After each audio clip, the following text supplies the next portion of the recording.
पता नहीं मैंने कराची में आके पता नहीं क्या जुल्म कर दिया है। मेरा अपना मुल्क है, मेरा अपना शहर है, मेरा अपना सूबा है। मैं यहाँ पे 1000 बार आऊँगा, मुझे आने से कैसे आप रोक सकते हैं? या इसके ऊपर क्या रोना धोना है? दरअसल अपनी टांगें कमज़ोर हों, अपने पाँव जिनके ऊपर आपने खड़ा होना है वो कमज़ोर हों, तो फिर इस तरह की बातें करते हैं। मुझे ज़ाहिर है कि सिंध की हालत सबके सामने है और उसके ऊपर यहाँ बात होती रहती है। हमने देखा है कितना तकरीबन 70,000 करोड़ रुपए से ज़्यादा बजट पिछले 10 सालों में सिंध में खर्च हुआ। 2000 करोड़ रुपया तो 2000 अरब रुपया तो सिर्फ डेवलपमेंट का बजट है जो यहाँ पर खर्च हुआ। और आप देखिए कि अहम तरीन महकमे जिनमें फाइनेंस है, इरिगेशन है, वो वज़ीर आला सिंध ने हमेशा अपने पास रखे।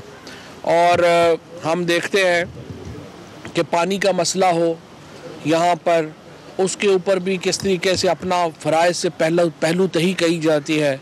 हमारे MPs को यहाँ पे जिस तरीके से मुश्किलात का सामना है, जो पुलिस गर्दी इस वक्त यहाँ पर हो रही है, ये जो रवायती सियासत सिंध में ख़ुसूसन जो दही इलाकों के हमारे MPs हैं उनके साथ की जा रही है, मैं IG और चीफ सेक्रेटरी को भी कहता हूँ कि इसका ज़रा आप नोटिस लें। आप यहाँ पर जो है वो अहम सरकारी अफसरान हैं और हमें जो शिकायत मिल रही हैं, ये मामला जो है ये कुछ ज़्यादा देर चलने वाला नहीं है। और जो अफसरान भी इसमें मुलव्वस हैं और जो समझ रहे हैं कि ये जो पीपल्स पार्टी का जो राज है ये कोई हमेशा रहना है, उनको चाहिए कि पंजाब से सबक सीखें। पंजाब में 30 साल बाद नवाज शरीफ का धड़न तख्ता हुआ और ऐसा धड़न तख्ता हुआ है कि अब उनका कोई आदमी वहाँ पे मिल नहीं रहा। यहाँ की जो ब्यूरोक्रेसी है और ख़ुसूसन जो पुलिस है सिंध की, उनको मैं ये वार्न करना चाहता हूँ कि जो MPs हैं, जो यहाँ पर अपोजिशन है, उसको कमज़ोर ना समझें। हम पूरी हुकूमत उनके साथ खड़ी है। उनके जायज़ कामों के लिए उनको तंग करने की जो मामला है, जो रवश है, उसको आपको ख़त्म करना होगा। यहाँ पर जो ब्यूरोक्रेसी है उसको ताउन करना पड़ेगा। जो यहाँ पर जायज़ नुमाइंदे हैं अवाम के, चाहे वो पाकिस्तान तहरीक इंसाफ से उनका ताल्लुक़ है, चाहे मुत्तहिदा कौमी मूवमेंट से उनका ताल्लुक़ है, या किसी भी GDA से उनका ताल्लुक़ है और दीगर जमातों से उनका ताल्लुक़ है, मैं ये समझता हूँ कि उनको फौरी तौर के ऊपर अपनी पुरानी रवश, ये जो था कि जरदारी साहब की बादशाहत ख़त्म हो चुकी है।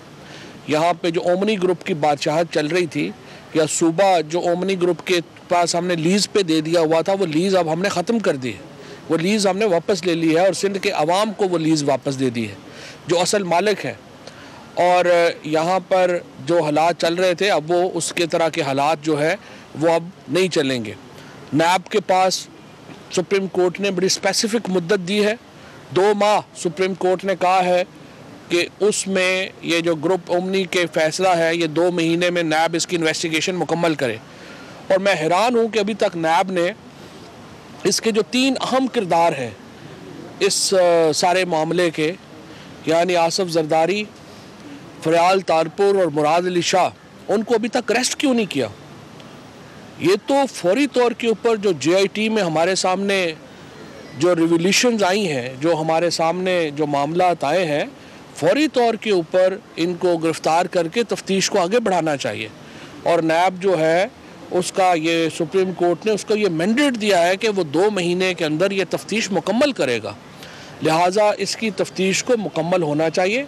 इसमें तामुल तो है ही नहीं, इसमें डिले तो है ही नहीं। जो तमाम मामलात हैं वो तो पहले ही तयशुदा है, इसमें तो सारी चीज़ों का एग्जैक्टली पता है, इसमें कोई नई तफ्तीश तो करने वाली नहीं है।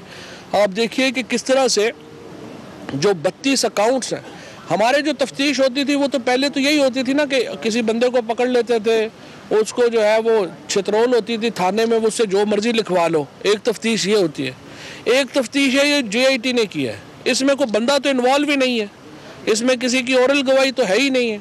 यहाँ तो कागज़ बोल रहे हैं, और कागज़ क्या बोल रहे हैं? एक अकाउंट्स हैं जो जाली अकाउंट्स खोले गए, उनमें पैसे डाले गए, उन पैसों से अखराजात किसके पूरे हो रहे हैं? बेनिफिशरी कौन है? वो बिलावल हाउस के मकीन है, वो चीफ मिनिस्टर हाउस में बैठे हुए साहब हैं। लिहाजा इसमें कोई बहुत बड़ी कोई आपने छलांग नहीं मारनी है। मैं समझता हूँ कि नेशनल अकाउंटेबिलिटी ब्यूरो की अब तक की जो कारकर्दगी है इस मुकदमे में वो काफ़ी सुस्त रवि का शिकार है। उनको इसके ऊपर अमल दरामद करना चाहिए और जो इसमें मुलव्वस साहिबान हैं उनको फौरी तौर के ऊपर गिरफ्तार करें ताकि तफ्तीश जो है वो आगे चले। और सिंध के अवाम जो है उनको अब मालूम तो हो चुका है कि उनके साथ क्या हुआ, लेकिन अब उनको जो जायज़ हकूक़ है वो उनके वापस मिलने चाहिए। बता दीजिए, हमारे अपने MPs को तो छोड़े, पीपल्स पार्टी से अपने MPs संभालना मुश्किल हो जाएगा। ये वक्त की बात होती है, वक्त जो है वो बदल गया है। और दूसरी बात यह है कि वाइसराय तो होता है जो बाहर से आते हैं, मेरा तो अपना सूबा है, मेरा अपना शहर है, मेरा अपने लोग। ये बताइएगा कि आपकी इत्तेहादी जमात MQM काफ़ी नाराज़ है। उनका ये कहना है कि वज़ीर आज़म ने जो है वो कराची के हवाले से जितने भी दावे किए वो अब तक सिर्फ ज़बानी कलामी है। कराची में अब भी कोई काम नहीं हो रहा, हुकूमत से निकलने का सोच रहा है। इस हवाले से क्या कहेंगे? मेरा नहीं ख्याल कोई MKM इस तरह का सोच रही है। MKM हमारी इत्तेहादी है, GDA हमारी इत्तेहादी है और तमाम जो इस वक्त हमारे इत्तेहादी हैं वो हमारे साथ खड़े हैं। और दूसरी बात यह है कि इस वक्त PTI को कोई क्यों छोड़ेगा? PTI के अलावा चॉइस ही मुल्क में कोई नहीं है। इमरान खान जो हैं वो कराची के लोगों के साथ जो हमारा वादा था, वो हमारा वादा था कि हम अब दो तरीके हैं। एक तो ये जो 18वीं तरमीम को कहते हैं, अब 18वीं तरमीम जो है उसके फ़ायदे भी बड़े हैं और उसमें कोई शुबा नहीं कि 18वीं तरमीम ने जो डेवोल्यूशन की है उसका बहुत फ़ायदा हुआ है और हम उसके साथ खड़े हैं। लेकिन ये कहना कि आप 18वीं तरमीम में आप देखें कि आपने 70,000 करोड़ रुपया, 80,000 करोड़ रुपया सिंध में आ गया, अब वो ख़र्च कैसे हुआ आप पूछ नहीं सकते उनसे। वो कहते हैं 18वीं तरमीम में सारे इनके जो हैं वो सिंध के हुक्मरानों के कुत्ते भी स्पेशल जहाज़ों में सफ़र करते हैं और इनके पास पैसों का पूछें किधर से आ गए हैं तो जमहूरियत ख़तरे में आ जाती है। जो ही आप इनसे कल पूछें कि आपके पैसे किधर गए, उसी वक्त जमहूरियत को ख़तरा आ जाता है, 18वीं तरमीम को ख़तरा आ जाता है। आप इनसे पैसों का ना पूछें, बाकी हर चीज़ का पूछ लें, कोई मसला नहीं है। पैसों का पूछेंगे तो जमहूरियत ख़तरे में आ जाएगी। अच्छा फवाद चौधरी साहब, सवाल ये है कि आप पीपल्स पार्टी पे तो मनी लॉन्ड्रिंग के इल्ज़ामात भी लगाते रहे, बातें भी चलती रही। आपकी इत्तेहादी जमात जो है MKM, उनके रहनुमाओं के ऊपर भी मनी लॉन्ड्रिंग के केसेस हैं, उनके ऊपर आप बात करते हुए नहीं दिखाई दे रहे। और ये भी बताइएगा कि जब 10 साल तक मेगा करप्शन हुई सिंध में, उस टाइम इशरत लिबास साहब गवर्नर सिंध थे, तो साहब समझते हैं कि उनको भी शामिल तफ्तीश करना चाहिए? जो मुजरम है उसको शामिल तफ्तीश करना चाहिए, चाहे उसमें कोई हमारे लोग हैं, चाहे दूसरों के लोग हैं, मैं हूँ, कोई भी हूँ। ये जो एहतसाब है वो तो है ही ये कि वो उसको एहतसाब को होते नज़र आना चाहिए और जो भी उसमें मुलव्वस है, हमारी तरफ से इदारों के ऊपर कोई कदगन नहीं है। इदारे आज़ाद हैं, वो अपना मामला खुद तय करें। सिंध गवर्नमेंट का मौक़िफ़ है कि आप यहाँ जो कराची में आए हैं, स्पेशली सिंध में आए हैं, इंतशार फैलाने के लिए आए हैं। दूसरा वो फरमाइएगा कि सिंध का मौक़िफ़ है सिंध गवर्नमेंट का कि उनको जो जायज़ उनकी रकम है वो नहीं दी जा रही, फंड्स ट्रांसफ़र नहीं हो रहे, NSC अवार्ड के हवाले से उनके इश्यूज़ हैं, उस पर क्या कहेंगे? पहली बात यह है,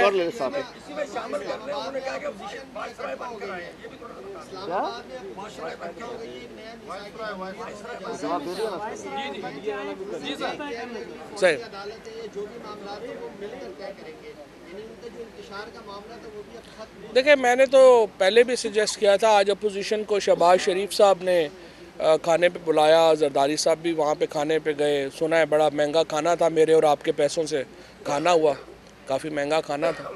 और मैंने तो ये सजेस्ट किया है कि उसको alliance for restoration of corruption नाम रख लें। ठग्स ऑफ पाकिस्तान तो चल ही रही है, इसमें थोड़ा सा इंटरवल चला है ठग्स ऑफ पाकिस्तान में, लेकिन आज हमने देखा है कि दोबारा सारे इकट्ठे हो गए थे। असल में पार्लियामेंट में इजलास था, वरना नैब के लिए अच्छा मौका था, वहीं पे छापा मार लेते, सारे इकट्ठे थे, एक ही दफ़ा में जो है वो ले लेते तो बेहतर था।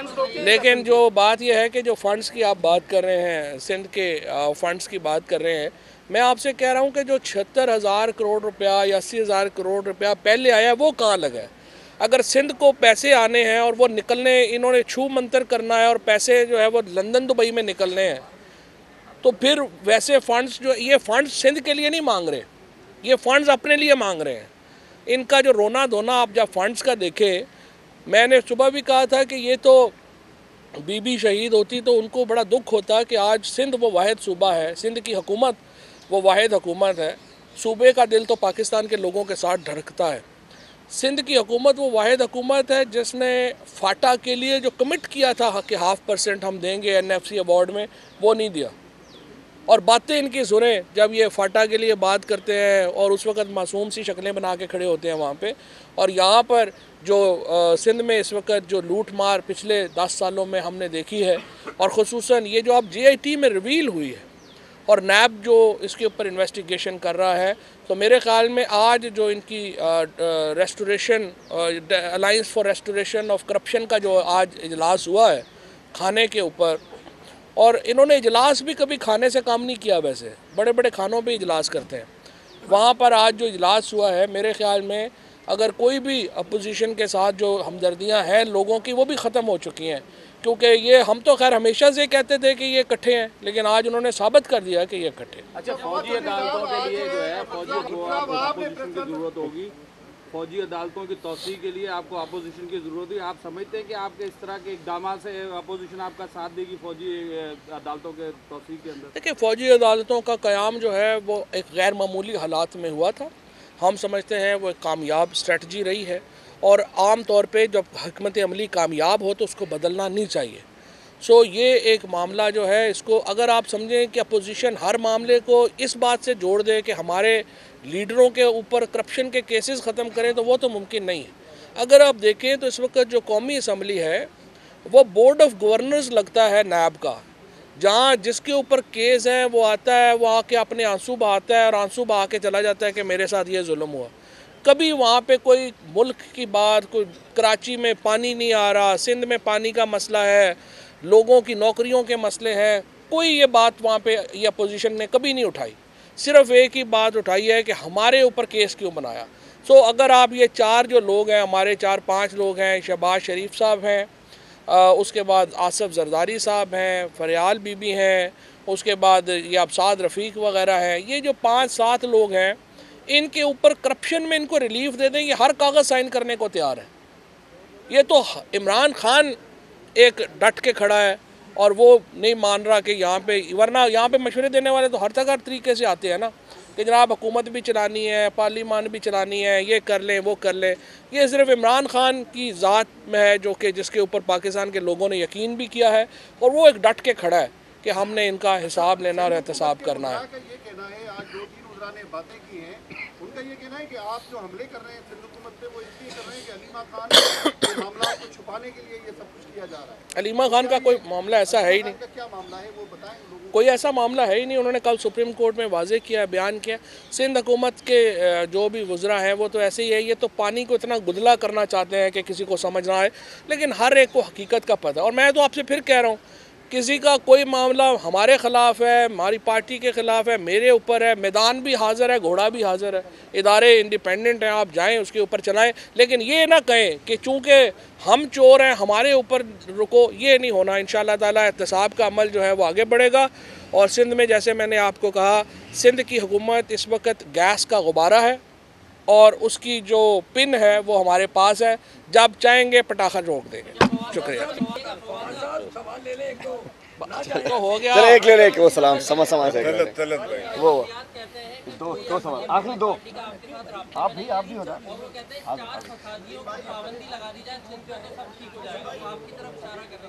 तो घबराह, अगर कोई बंदा राब्ते में नहीं है तो घबराहट कैसी है? जब बात भी करते हैं तो ज़ुबान जो है वो लड़खड़ा जाती है, पाँव उनके जो हैं वो हिल रहे होते हैं। अगर कोई राब्ते में नहीं है हमारे साथ और सिंध हुकूमत को ख़तरा नहीं है, तो फिर दिलेरों की तरह खड़े हों, अपना काम करें, हमें अपना काम करना है।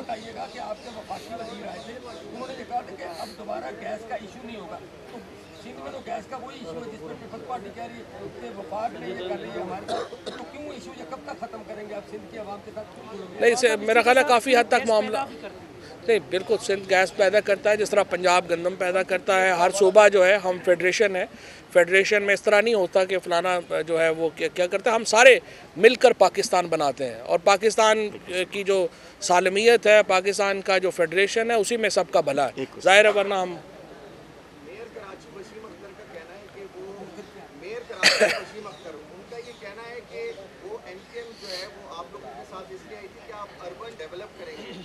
इमरान खान साहब ने उनसे मुशावरत के बाद बहुत ज़्यादा पैकेजेस के ऊपर बात की थी, लेकिन वो पैकेजेस कराची या हैदराबाद को नहीं मिल पा रहे, जिस पर वो ये सोचते हैं कि शायद MQM अलहदा हो जाएगी, और अगर MQM अलहदा हो जाएगी तो फिर शायद इमरान खान साहब प्राइम मिनिस्टर भी नहीं रह पाएंगे। इसके ऊपर ज़रा अगर कुछ कहना चाहें आप। कोई इस वक्त हमसे अलहदा होने को तैयार नहीं है, जुड़ने को लोग तैयार हैं, अलहदा होने को इस वक्त कोई तैयार नहीं, अच्छे वक्त में कोई नहीं जाता।